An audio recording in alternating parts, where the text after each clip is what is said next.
Since each vaccine is different and has different risks, just like each disease is different, they have different effects as well. So it's really important that we give information that's specific about the vaccine and ensure that people have the right information to make informed decisions. So for example, if someone is hesitant about getting tetanus vaccine, they need to know that tetanus, or lockjaw as it's commonly known, is a disease of the nervous system caused by bacteria that's mostly found in the soil as well as in dust in the street or in homes. So tetanus usually enters the body through a cut in the skin. The bacteria produces a poison that can cause painful tightening of the muscles in the body, and about 1 in 5 people will actually die.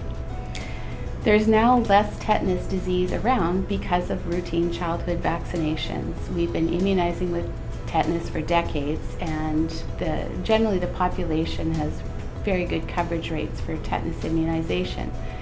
But that doesn't mean we've eliminated the risk. The bacteria is still present in the soil and the environment around us. That has not changed. And since tetanus isn't contagious, it's not passed from person to person, immunization for this disease, unlike some of the other diseases that are passed on from person to person, it doesn't matter how well people are immunized around you, it won't protect you from the disease if you're not immunized.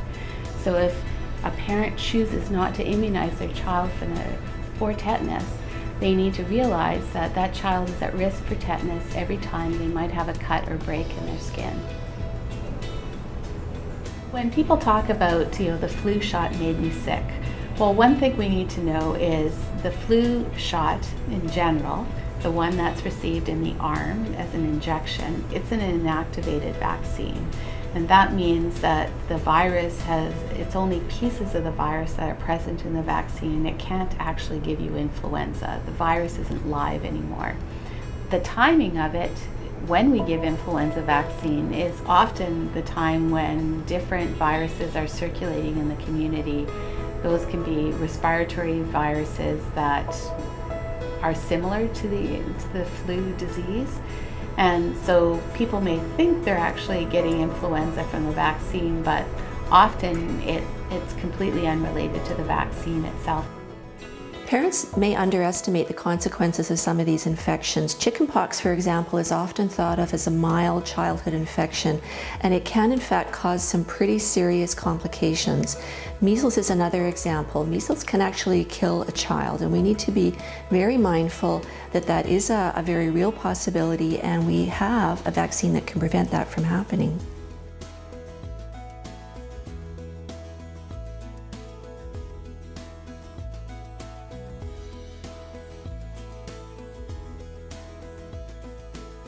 Every year we see cases of whooping cough in young babies who are actually become very ill. These are the babies that end up in intensive care and need to be cared for in a hospital environment, become very, very sick, and this could be prevented by a simple vaccine. In my experience as a public health nurse, I work with families who come from other places in the world who have a higher incidence, a greater number of infections, like measles, for example. And these families, because they have seen the consequences of a serious infection like measles, totally embrace immunization. It's something they seek out, they value, and use it as part of enhancing their child's health. When we look at the facts, vaccines save hundreds of thousands of lives around the world every year. They prevent death, pain, and suffering, and I think this is a tool that we should all be embracing.